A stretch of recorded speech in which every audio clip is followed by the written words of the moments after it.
நேற்று விஜயின் 2வது மாநில மாநாடு. பிரதமர் மோடியையும் கூட்டணி கட்சி பற்றியும் பேசியிருக்கிறாரு. பிரதமர் மோடி மேல தனிப்பட்ட முறையில நிறைய விமர்சனங்களை முன்வைத்திருக்கிறாரு. புரட்சி தலைவர் எம்ஜிஆரை அழகாக அவர் நேர்மையான ஆட்சியை நடத்தினார் என்பதை ஒத்துக்கொண்டார்.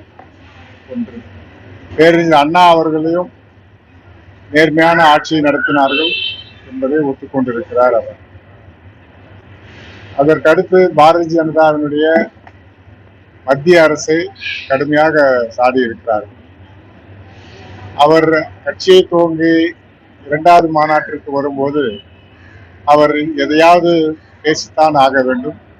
அந்த முறையிலே அவர் பேசியிருக்கிறார்கள். பாரத பிரதமர் இந்த கச்சைத்தீவு பிரச்சனை பற்றி சொல்லியிருக்கிறார்கள். கச்சைத்தீவு பிரச்சனை முன்பு காங்கிரஸ்கார காலத்திலேதான் அது கச்சைத்தீவு தார வார்க்கப்பட்டது. அப்போது புரட்சி தலைவர் எம்ஜிஆர் கட்சியை ஆரம்பிக்கும் போது அதை எதிர்த்தவர் அவர்.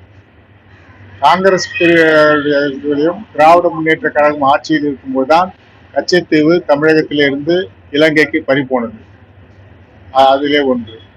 அதற்கடுத்து பாரத பிரதமர் நேர்மையான ஆட்சியை நடத்தி கொண்டிருக்கிறார்கள். இதுவரை ஒரு ஊழல் இல்லாத ஒரு ஆட்சியை நடத்தி கொண்டிருக்கிறார். உலக அரங்கிலே இந்தியாவை மிக உன்னதமான உயரத்திற்கு கொண்டு சென்றிருக்கிறார்கள்.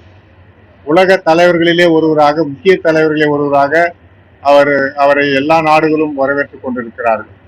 இந்தியாவுடைய பொருளாதாரத்தை 5வது இடத்திலே இருந்து 9வது இடத்திலிருந்து 7வது இடம், 7வது இடத்திலிருந்து 5வது இடம், 5வது இடத்திலிருந்து இப்போது 4வது இடத்துக்கு ஜப்பானை பின்தங்கி இந்தியா முன்னேறி இருக்கிறது. அடுத்த டார்கெட் 3வது இடத்திற்கு வர வேண்டும். இப்படி ஒரு நல்ல ஆட்சியை உலக அரங்கிலே பொருளாதாரமான ஒரு வளர்ச்சியுள்ள நாடாக மாற்றிக் கொண்டிருக்கிறதை எந்த விதத்திலே அவர் குறை சொல்கிறார் என்று தெரியாது.